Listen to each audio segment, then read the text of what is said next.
Night Vision. Following clues left by our ancestors, we unbury the past to reveal a knowledge of unfathomable value, putting us just a little closer to our own true birthrights. From the secret history of a possible bloodline of Jesus Christ, the secret history of America's founders, to the secret history of extraterrestrial interaction on our planet, here to bring light to the night. Your host for Night Vision Radio, René Barnett.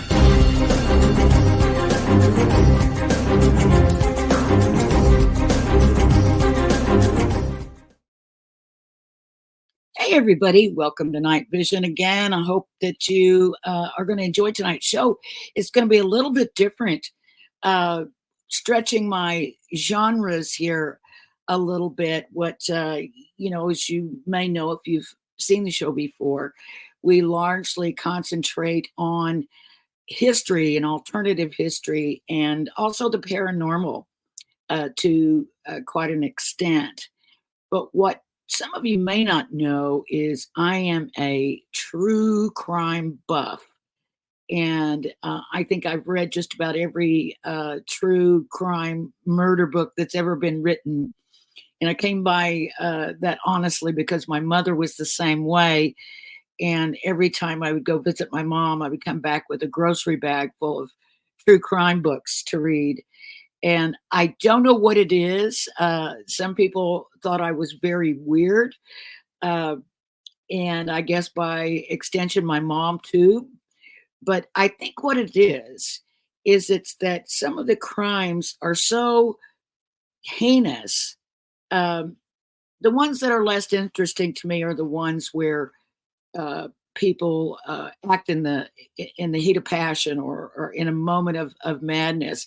But to actually, take someone's life for your own gratuitous reasons or for money or something like that, I just find that really hard to wrap my head around, and what goes through the mind of people that for whatever reason their wants and needs outweigh the very life's breath of someone else. So to help me sort of sort some of this out, I have tonight with me Jason White. He is a homicide detective in Tulsa, Oklahoma. You guys might recognize him from television because I know he's been on some shows like The First 48 and others like that. And we're going to talk about that too, and why police departments involve themselves in those types of productions and things. And I think we had some conversations off the air, and I kind of was surprised to find out the reason why departments do this and how it actually helps them out. But before I do any of that, hi, Jason. Hey, Renee. Thanks for having me on. Now, aside from you being a police detective, you're also a show host on KGRA, and your show is called Into the Fire. That's right. And you and your co-host talk about crime and different cases and that sort of thing. Why don't you tell us a little bit about your show? I will. We're honored to be a part of the KGRA digital broadcasting family. This is actually my first podcast. Well, no, actually it's my second because I've been on iDetective. And so when I went on iDetective with Chris DePerno and his crew, he apparently, he liked me. And so he asked me if I wanted to be a part of the family. I absolutely did. And then I got with Ronnie Leatherman, and he really wanted something that was in reference to true crime. And since Ronnie and I are both still employed, and I work as a homicide detective, he now works for the city, and he's basically working as a cold case, like a civilian cold case investigator. Oh, wow. I mean, he's like on day 3 or 4 right now. So he just started in that capacity. But what we wanted to do, well, actually, it's been kind of nice because both, Bill Forte, who's the program director, and Chris DePerno, they said, you can do whatever you want. We're not going to tell you what to do. But since we both still work, we try to stay off of the hot button issues that are going to cause a lot of, people freaking out if you say one Yes. thing that just ticks people off. So we stick with basically individuals that I like to have to come on the show. We've had individuals that have actually. We have one that actually served time in federal prison that I actually met by a chance encounter. She was cleaning the windows in the lobby of a federal prison, and then she reached out to me after the fact, and we've had her on all the way to probably one of the best crime scene detectives, one of the best in the world. And so we've got people all over the place.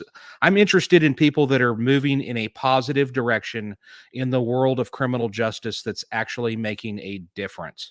And that's what I want. I want to showcase people that are actually special and they're really making a huge impact or a positive impact in this world. And I think that I'm honored to be able to do so. It's been a fun journey so far. We've had 21 episodes, so to your listeners, if you want to be entertained for a solid 54 minutes, we would love to have you. We're on Friday nights, 7 p.m. Central Standard Time, and we go live. And so it's been a fun journey so far. That is really wild. Now, do you is there a large stack of cold cases there in Tulsa, Oklahoma? Well, some of the cold cases that I know about have been solved. So, well, to answer your question and be specific, if I was to take you on a virtual tour of our cold case room, there's approximately 300 cases that exist in that room that date back to 1968. So if you committed a murder previous to 1968 in the city of Tulsa and you didn't get arrested, I really don't know what to say about it because I don't know where those cases are. yeah, I just know that cases go back to 1968. And I think that the quality control is much better now to keep track of those type of cases than it was back in the day. well, yeah. I mean, now we've got computers and everything, Right. so that Absolutely. So we've got 300. Well, we've got 300 cases there, and then each detective has, most of the detectives rather have probably an assortment of their own personal cold cases. And the way it kind of works is that once you get a case, it's yours until you retire or leave the unit. And once you do that, then that case actually will eventually get down to the cold case room. But, I have I think I have 10 or 11 or 12 cold cases right now that I've had over the years, and they're going to stay with me until I either solve them or until, I end up retiring one day, which one day we will all retire out of or leave the unit. So that's what I keep telling myself is one day I'll retire. No, I'm looking at about another 9 years if I'm, health permitting. We'll see. And we'll see. Yeah, then you'll probably do something else. You probably say, I'm bored. I need to do something different. But you're probably going to be doing your shows and other things. But and when we're talking about cold cases, we're talking about murder cases, right? Yes. We're talking about cold case homicides.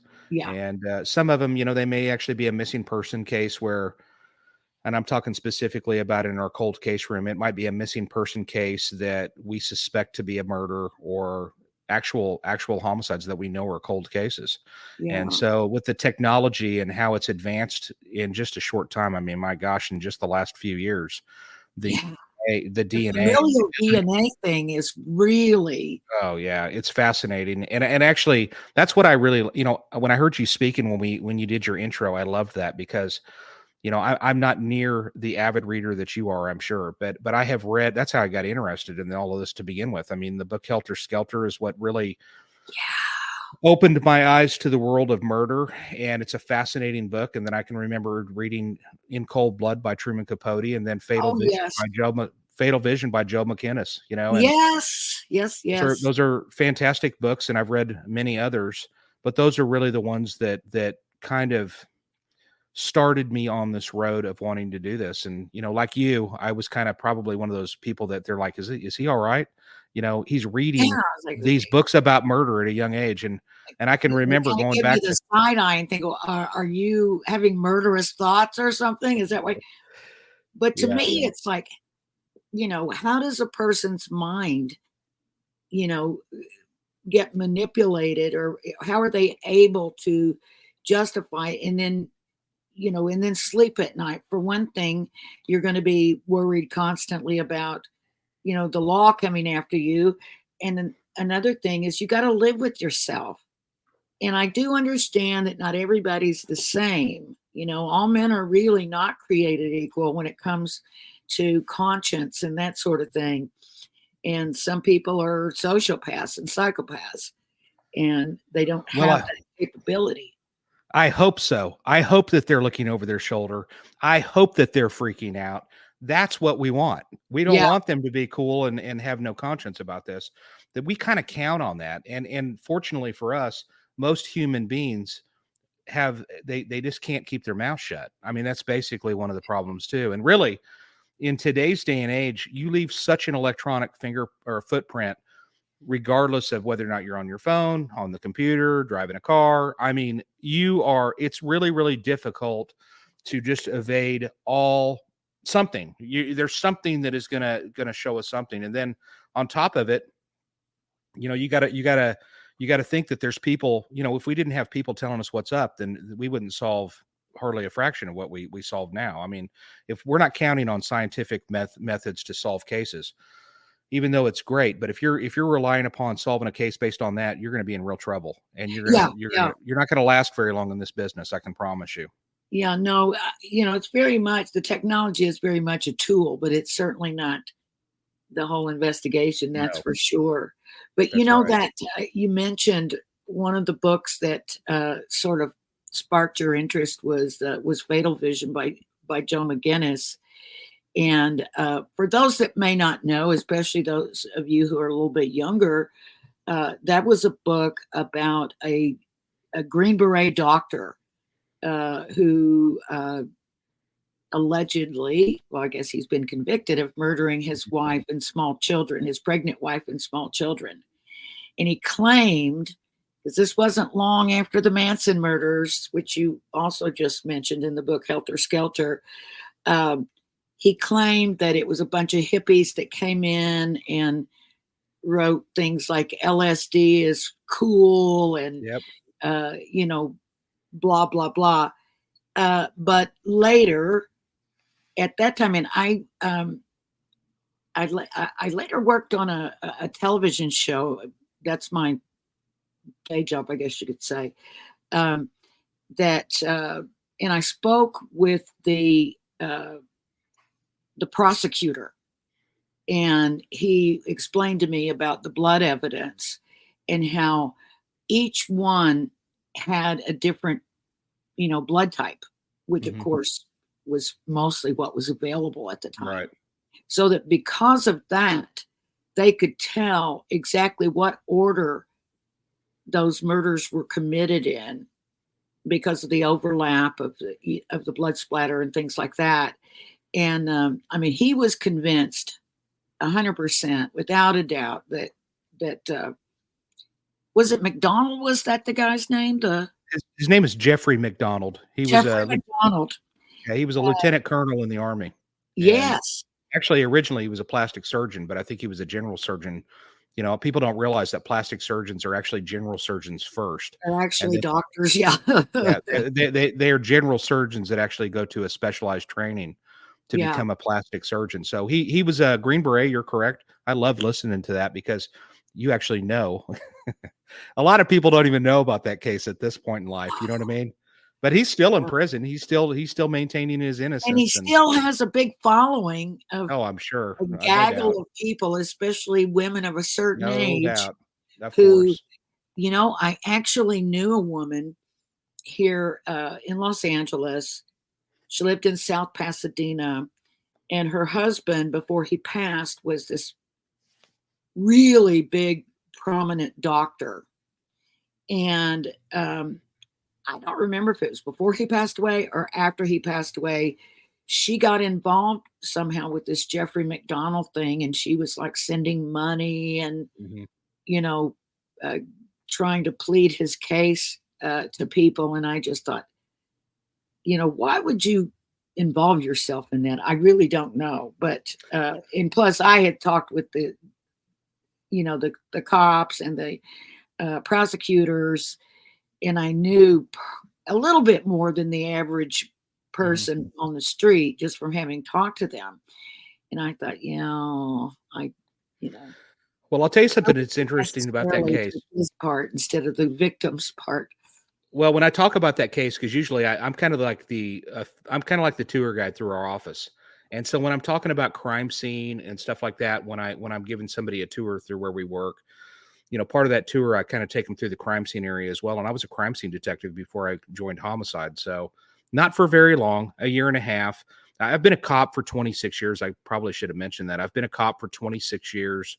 I worked in a variety of assignments, from undercover to school resource officer, but really the meat and potatoes of what I've done is I went and joined the crime scene unit. I was lucky enough to get into there. I did that for a year and a half before segueing into homicide, where we recently calculated these numbers, and it's kind of a fun fact, but it was told to me that there's 3 detectives that have actually been assigned as the lead detective in the city of Tulsa of over 100 cases to be the lead detective on. And I'm a number 3. So I'm only one of 3, or I'm actually 3 all time in the history of Tulsa. And eventually, if I continue to do this for as many years as I think I can, then I will one day I'll be number 1 on that list. And I don't know that will ever be broken, because the young people of today, they don't stick around. But what I was going to say about that case, as far as crime scene, that I think is fascinating, and I always bring it up, is that particular crime scene was actually sealed off, and they kept that crime scene intact for years, like multiple years.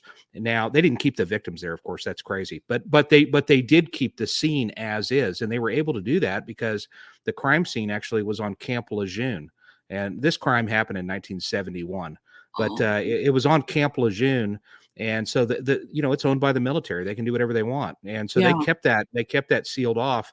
That barracks where he lived at the time, it was kind of family quarters, like little condos or whatever. They tore it down. Gosh, I want to say probably 10 years ago, maybe now, but they ended up tearing it down. But for many, many years, they kept that up. It was like an actual model of the scene, because it was the scene. And how interesting is that? So, yeah. I remember, if I'm not misremembering it, that he might have gotten away with that, at least back then, before there was all this DNA technology. But he started kind of like enjoying the attention. yeah. And he went on talk shows. I know he went on this show called the Dick Cavett Show. Yeah, that's way back. And way, way back. And I remember that was when his deceased wife's parents began to doubt him. Plus, they had asked for the transcripts of something, maybe an inquest, or I'm not sure what it was.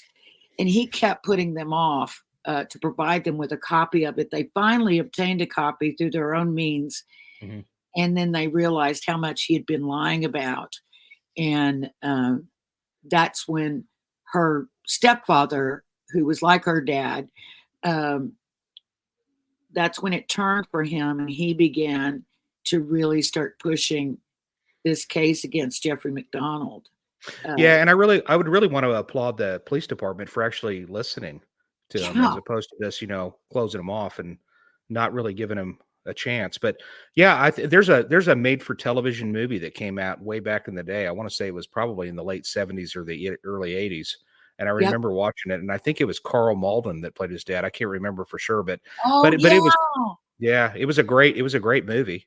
And I think it was multiple parts actually, but it was really good. And anyway, it's one of the cases that I'm interested in, that one as well. But really, my favorite case of all to talk about, honestly, is probably the Manson murders. I just think it's got everything. It's got sex, drugs, rock and roll, and famous people all wrapped up into one. When that happened, and how scary it was, and I was living in Tulsa at the time still. It was before I moved to Los Angeles,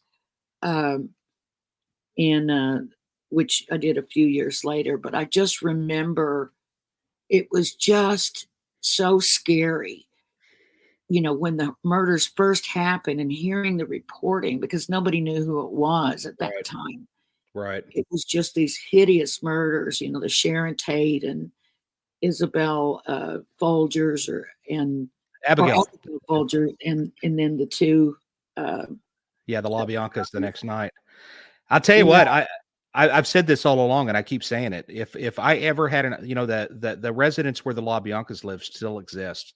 yeah, It's located at 3311 Waverly Drive in Los Feliz, Los Los Angeles Feliz, Park. yeah, Yeah. But anyway, so that house still exists, and it recently sold, and I want to say it was sold for like 1.7 million, which is actually a screaming deal for that for that for house. where it is and But what it was, yeah, absolutely. But anyway, so it sold recently, and I tell all the classes and the places that I go and teach is I would love to, if that thing ever comes up as an Airbnb, I'm probably going to rent it just one night, and I'd love to luminol it just to see oh, if wow.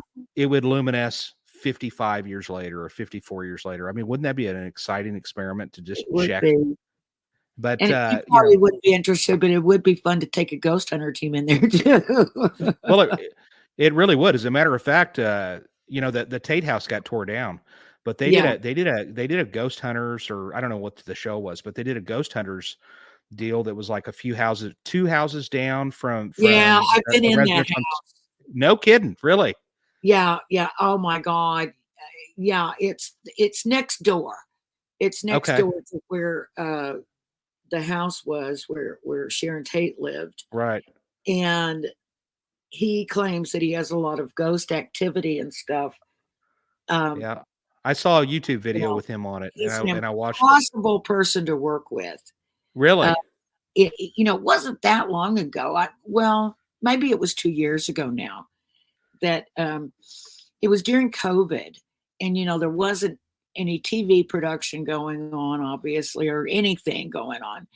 And so these producers that I was working with, these old colleagues of mine, um, came up with this idea of doing these live streaming events where we would place cameras, hidden, cameras all over a location, and then we would have a just one small crew in there ghost hunting, and then people around the world could view it, and Mhm. people were recording it, and they would send us little things that they caught on camera, an orb or someone ghostly looking walking past. And it was a lot of fun. We did it at the first one we did was at the house for the Conjuring house, for the Conjuring movies.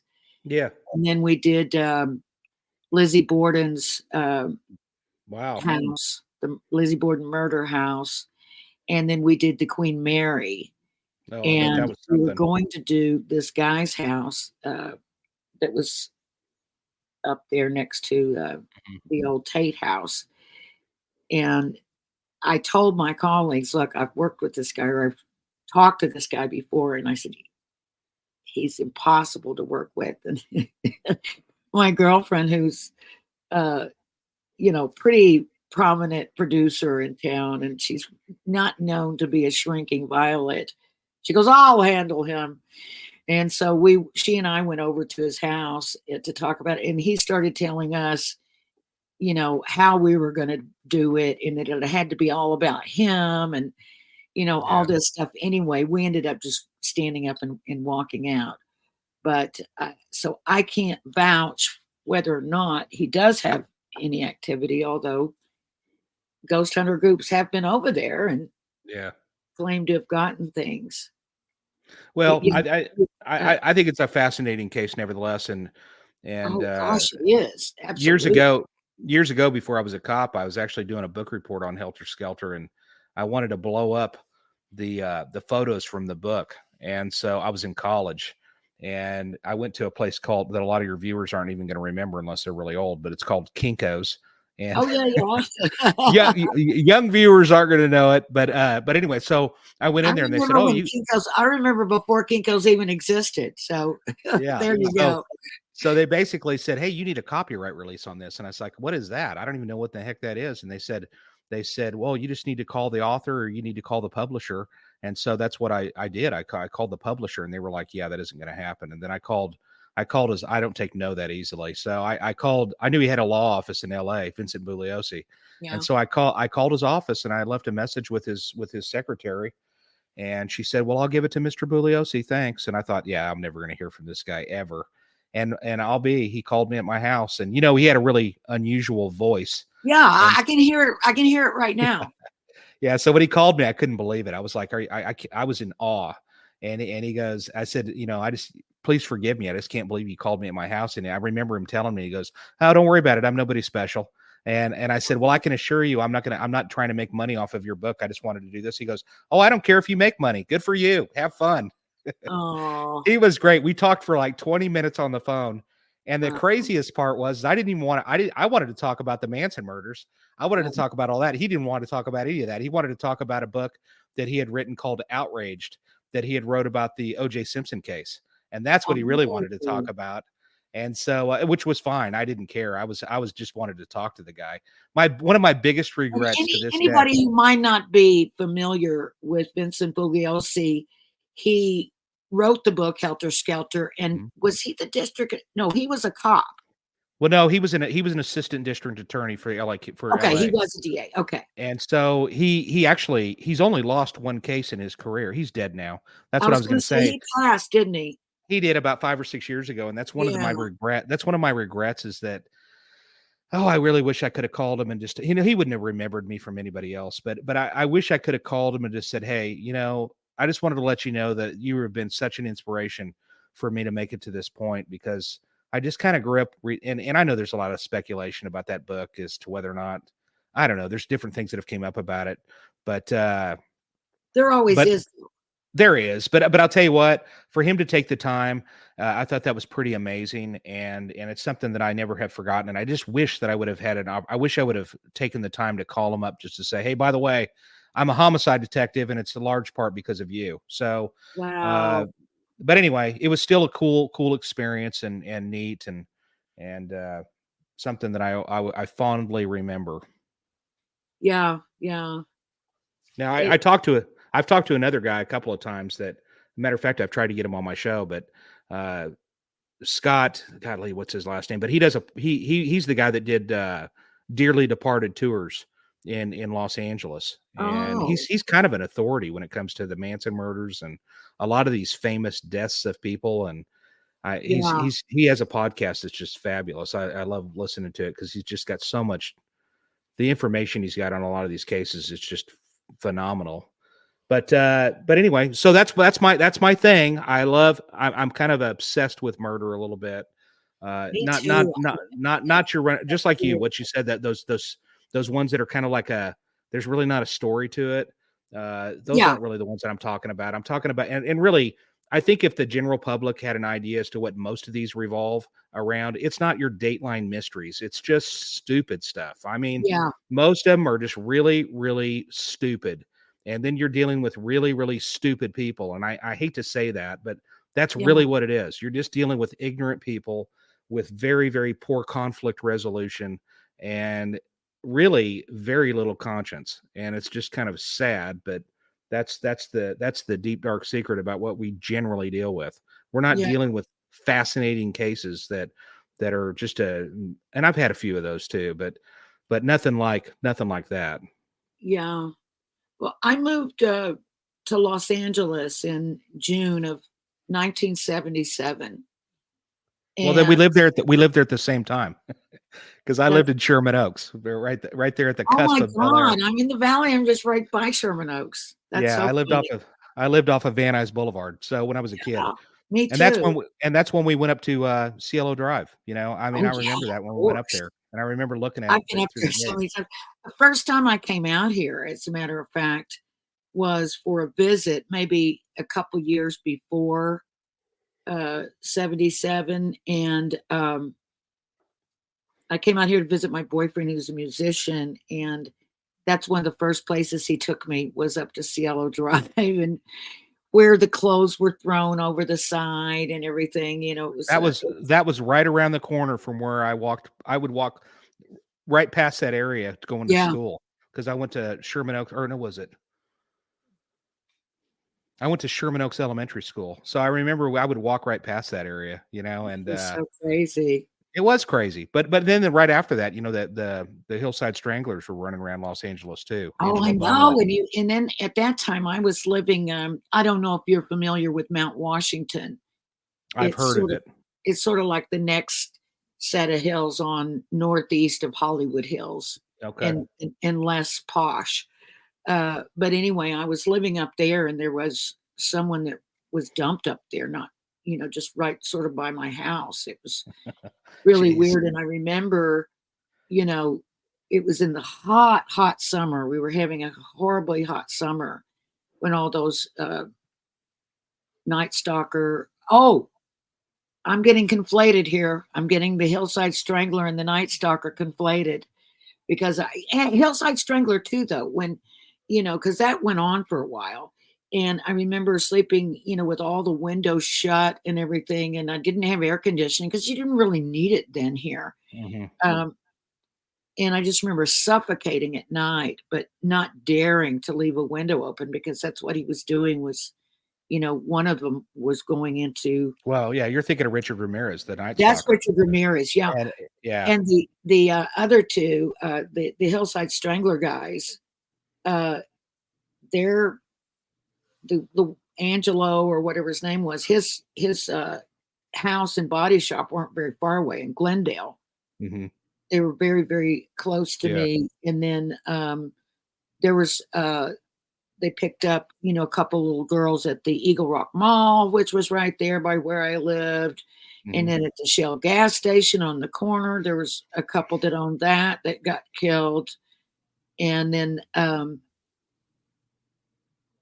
and those were the Stranglers, I think. But the Night Stalker, I knew people that, their next door neighbors got murdered and things like that. It's crazy. It's crazy. And people don't realize, I've told people this.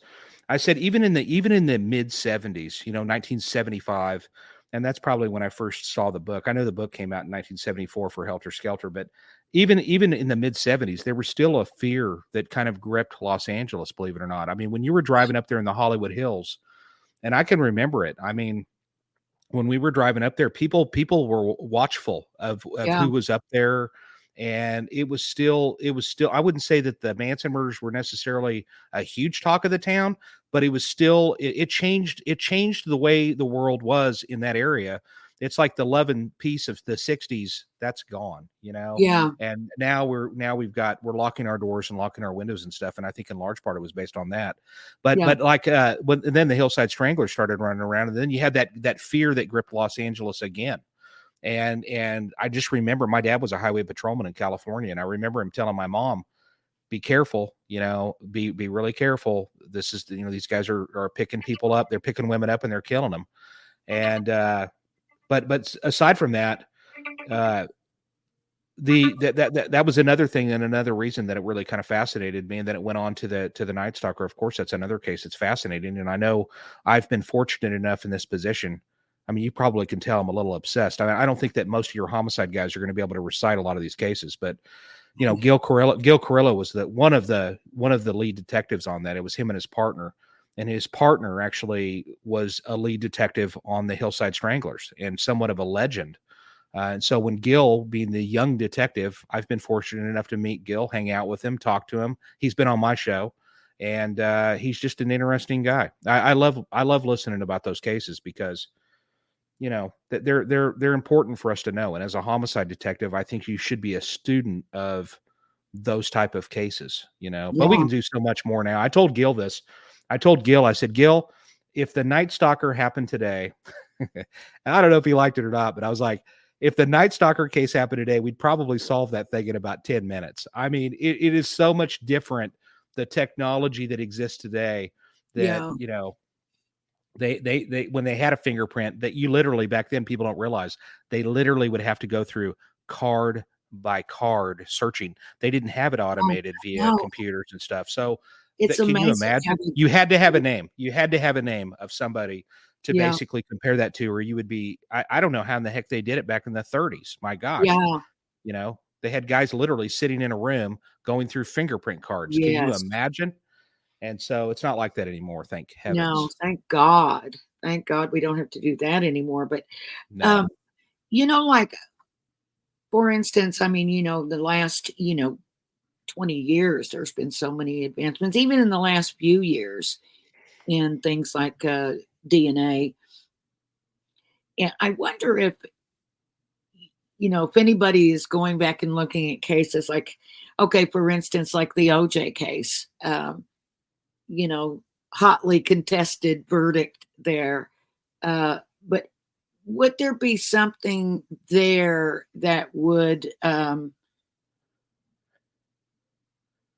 then make it more definitive? I'm going to say that they're probably not looking at that case, and I'm going to tell you why. Yeah, I don't think they're looking at it either. But yeah, you tell me why. Well, in their opinion, OJ's the guy, Yeah, and I know that there's been a lot of information. I get a guy that sends me stuff all the time in reference to that case, and basically some of the information that he's sending me is stuff that, like, Kim Kardashian basically went into her dad's secret room that he had and found compelling evidence that would suggest that not only OJ but his son were the ones that actually committed the murder, and that, based on the fact that she didn't want to destroy her dad's reputation by basically, and whether this is true or not, I don't really know, but there's I've heard the son's name come up. I've heard of another guy that basically is a guy that OJ was running with. Who knows? But I will tell you this: as far as forensic evidence linking OJ Simpson to this case, it's overwhelming, and yeah. it's absolutely crazy that the verdict came out as it did. I mean, you'd have to be an incredible moron to not see the evidence.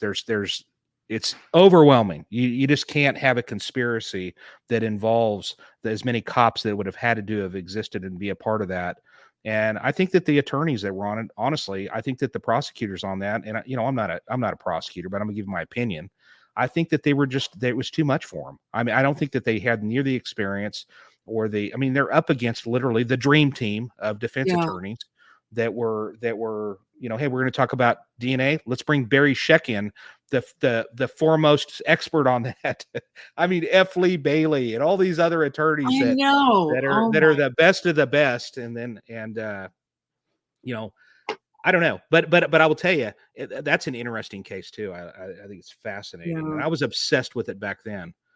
I But tell you, I will never, ever, if I live to be 1,000, forget when they came down, they read that verdict out, Robert Kardashian's face. yeah, he was shocked. He looked like he had been kicked in the stomach. Yeah, he was shocked, and I think they all were shocked, And I think he thought, uh-oh, I rule number helped one, get off a murderer. well, rule number one, Christopher Darden should have never had him try on that glove. That was stupid. But you never ask a question you don't know what the answer is going to be. That's right. And you're dealing with an actor, and Yeah. OJ did a good job. But then again, I've always kind of said this too. Well, think about it. What happens to a leather glove when it's it gets covered in wet. blood or wet? It shrinks. It shrinks. For God's sakes. So, I mean, they never really addressed that. I don't remember that being addressed, and I can remember obsessively recording the trial. So I watched it all straight through. I'd come home and watch it. So I don't remember that being brought up.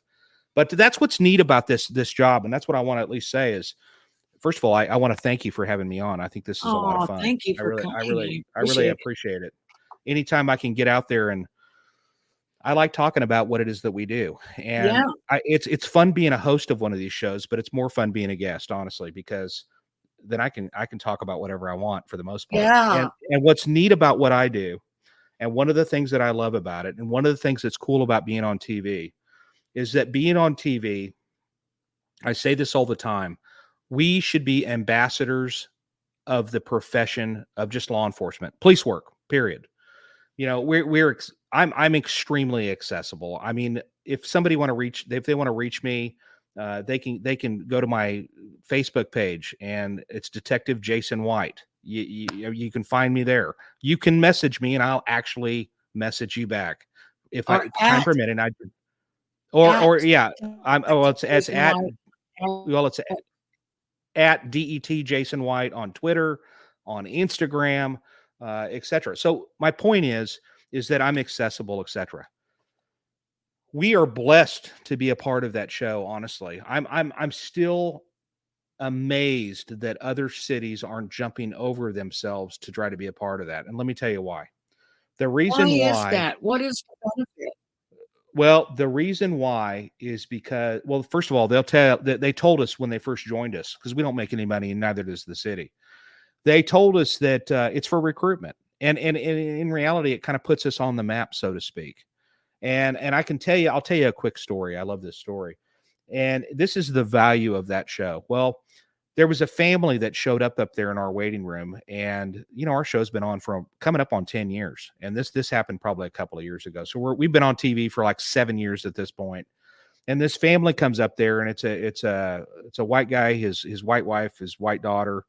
And the reason why I even said, they just look like they'd had a hard life, really. I mean, they looked like they'd had a really hard life. This guy, when he sees me, he goes, "Oh my gosh, it's great to meet you. It's great to meet you." And I was like, "Oh, okay." Because we get that from time to time. Somebody will want to take a selfie with us or whatever, and we try to accommodate that. And I was like, "Oh, okay, great, great." And he goes, "Hey, listen, I got to tell you something, man. I just absolutely love what you guys do. You guys treat everybody with respect. You guys, it doesn't matter what the socioeconomic background is of that person. You're going to work just as hard for this person as you will for that person to solve the case."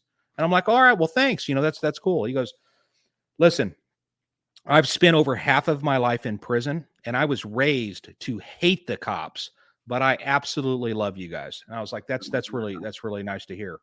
He goes, "I came up here with my daughter. My daughter is 18 years old. She witnessed a murder yesterday, and she actually drove the killer. And she's going to tell you all about it. Now, this murder didn't happen in Tulsa, but I trust you guys. I trust Oh, you guys wow. to do the right thing." And so I said, "Well, that's great. How about if I take her back here? If you don't mind, I'm going to take her back here. I'm going to interview her." And he's like, "That's fine. Take her. Just bring her home when you're done." And so that's what I'm talking about. The value of that show, where there's a guy that had this trust for us based on what he has seen on television.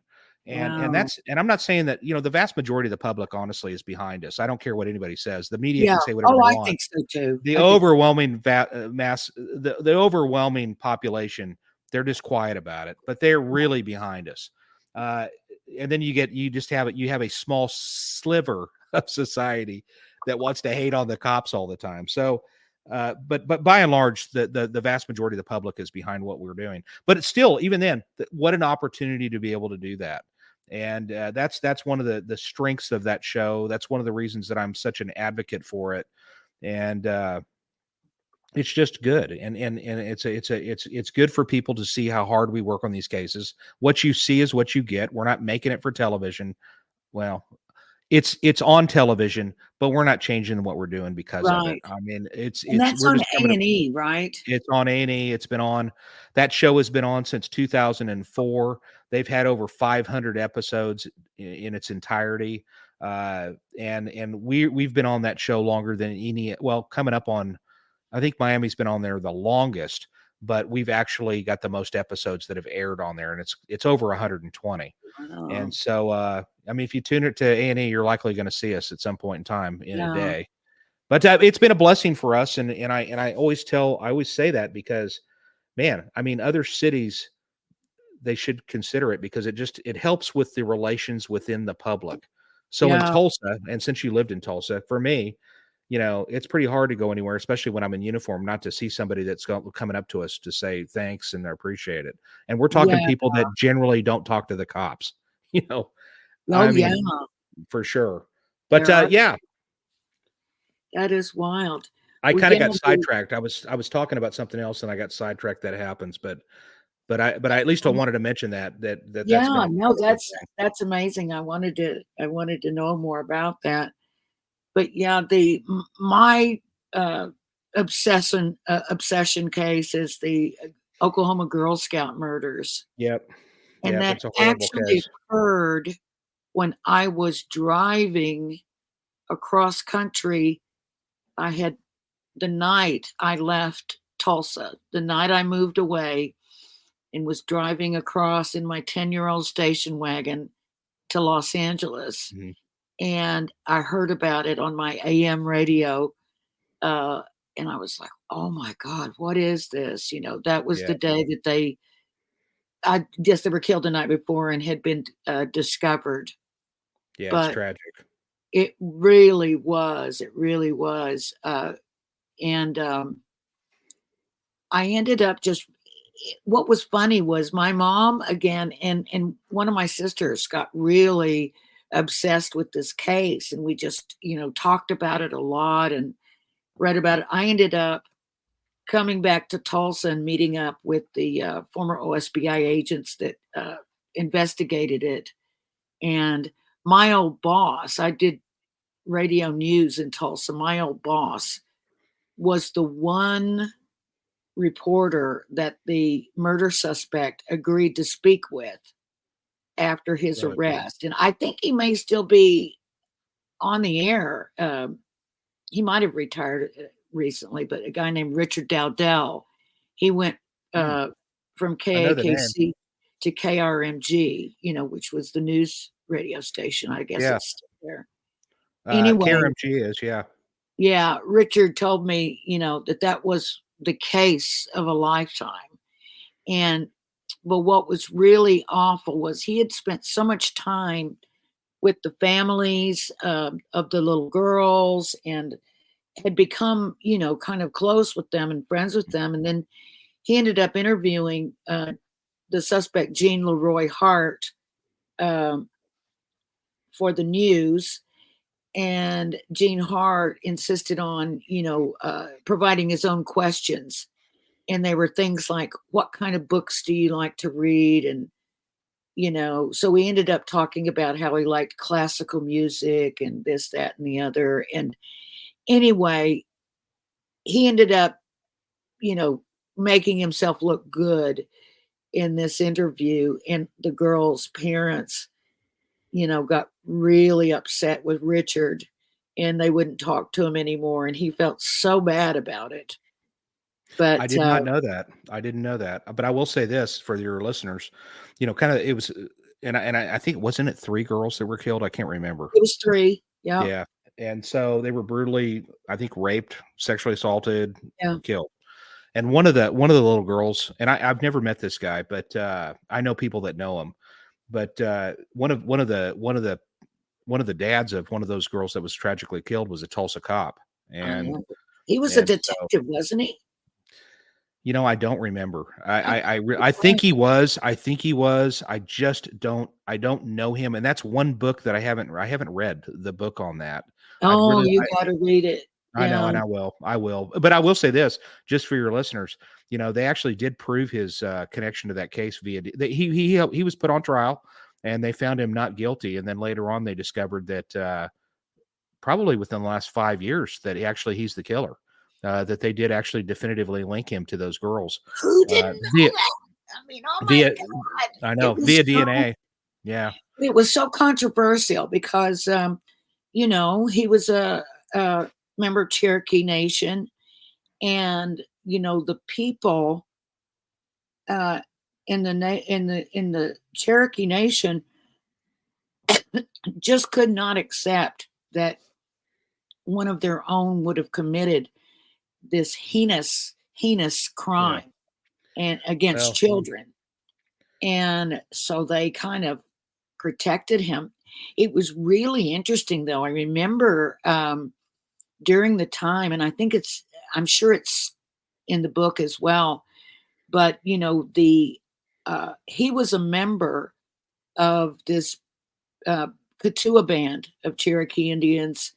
The suspect was, and they are, known as the original people because they still practice the old ways and the old religion. And, one of the ways they do their religion is through the stomp dance. And they'd have these stomp dances in the middle of the woods, at night where, people just knew when to go and where to go. And they would just start showing up out of the woods. And he was going to those stomp dances all the time that the manhunt was going on, which at that time, I don't know if it still remains so, but was the biggest manhunt in Oklahoma history. Wouldn't And they surprise me. just could not catch this guy, even though he was really hiding in plain sight. Yeah. But Yeah, it's an interesting case. It's very, one of those that it's one of those that it makes your skin crawl.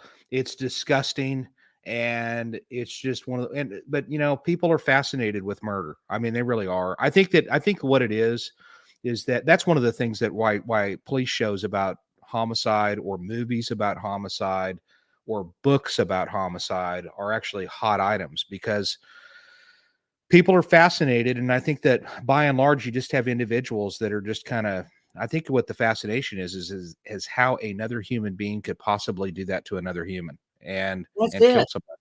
That's really what it right is. there. Yeah. I mean, especially something like this, like the 3 little girls, Yeah, there's actually I'm pretty sure it's on YouTube fully, is a documentary that was made by Mike Wilkerson, who was, I think he might have been the lead agent on that case. Well, I'll look for it. Yeah, it's called Someone Cry for the Children. Okay. And I'm going to write that down. It pretty much tells the story. And that's the name of the book that they wrote also. So, yeah, I'll tell you the deal. That case right there for younger detectives, and I'm not saying that the cops did anything wrong. I'm just, because I don't know enough about the case to really speak intelligently about that. But nevertheless, that is a reminder to us as detectives or law enforcement to do your job. Do what you can do to try. And that's the thing about being a homicide detective. And I tell people this all the time, is that this isn't a career. This is really a lifestyle. And really, I heard something recently that I like even better. It's more of a calling. It really is. And if you're somebody out there that wants to do this job, then you need to do everything you can to do whatever. You need to really believe in it. You need to do it. If you're not one of those detectives, if you're one of those detectives that does it because you want to have the title or the business card that says cool. it, or be cool, or because the schedule works for you better, whatever, you shouldn't be here. I mean, you're depriving. If you're one of those people that just does not care about the victim or their families, regardless of what the case was, then you probably should move on. And step aside and let somebody come in here that really, really is going to be that person that's going to care. And that's something that I am passionate about, and it's something that you need to be. We're getting really down to the wire here. Just a few little minutes left, but can you tell me, what is the one case that you just cannot forget that you've worked on that is going to stick with you? Well, I don't know that I've had a couple of cases that really are disturbing, and one of them wasn't even a case that I was the lead detective on. I was just a helper on it. And it was a pregnant lady that got beaten to death. She was 6 months pregnant and got brutally beaten by her boyfriend. And this abuse had been going on for a long time, a long time. As a matter of fact, this guy had actually been to prison for assaulting her, and she was a young girl. They were high school sweethearts. And anyway, he went to prison for assaulting her already, and just the things that he did to her were horrific. It's just horrific, really. And then after he gets out of prison, he ended up going to prison. She didn't want to cooperate, and I think it was a victimless prosecution, which I'm really proud of the DA's office for actually doing it and sending him off to prison. And then once he gets out, then the family started discovering that she was maintaining contact with him, and they called the police and saying he's violating his protective order or whatever. But nevertheless, they ended up getting back together, and I think it was almost like the family knew stuff was going on. And the sad part about it is that there's a video. He would videotape her while she was sitting in a recliner, and she wasn't allowed to get out, and she wasn't even allowed to go to the bathroom. I mean, she literally had to pee in like a Kool-Aid jug, and he would watch her while he was at work, and if she ever got out of sight, then I'm sure it was hell to pay, That But was in Tulsa? yeah, and ultimately he ended up killing her. That's one that I can physically remember. I can physically remember being nauseated. Yeah. And I wasn't the only one. It was all of the detectives were like that. And we had a crime scene person quit over it. I mean, that's how bad it was. And Wow. so that's one of them. And there's a few others too that I'm not going to say that I lay awake at night. Well, I just had one recently that's a domestic case that's absolutely sickening. And honestly, I've told people at work, I think I had a touch of PTSD from it. I mean, it's literally one of those cases that just nauseates you to the point of it's sickening that another human being could do something so violent to another person. And I got to tell you this. So in part, and as disturbing as that is, I there was a moment where I was like, okay, good. I'm still human because of all the deaths and stuff that I have seen and been a part of. Right. It still reminds me that I am still a human being and I still care. And Yeah. that's actually refreshing. Okay. As Yeah. horrible as that is, I'm still refreshed somewhat and thankful that I still have feelings and I still care about humanity, Yeah. And you've And maintained your own humanity in spite of all you've seen, And yeah. I could understand how that would be. It'd be really hard not to, toughen up and become cold, I think, or at least Yeah. try to, just to save your own sanity. So it's, Well, I know we're running close, but yeah, it's I couldn't tell you the names of all of my victims. I couldn't tell you the names of my victims this year. I mean, all of them. I'd have to sit and really think hard on that. yeah. But I've been the lead on 111, and I've assisted on probably 600 others. There Wow. are some of them that I absolutely remember, and then there's some of them that I was looking through a list today, and I was like, I don't even remember this name or this location, really. Yeah. So it's just part of it. We see a lot of volume, but golly, doesn't this go by quick when you're It really does. It really does. And gosh, I hate being out of time. You have to come back again sometime. Absolutely, We'll talk absolutely. about more murders. That's right. You can just have a list of questions ready, and we'll cover as much ground as possible. Absolutely. Well, thank you so much, Jason. I really Thank you. appreciate it. And if you guys want to reach Jason, he's Detective Jason White on Facebook, and he's at DET Jason White on X and Twitter and Instagram and whatever they're calling themselves these days. Watch my show Friday nights at 7. We Friday want you to night at watch 7, and that's KGRA. Yep, into the fire. All That's right, right. guys, thank you so much. Appreciate you all, and See ya. come on back and see us again next time. Thanks.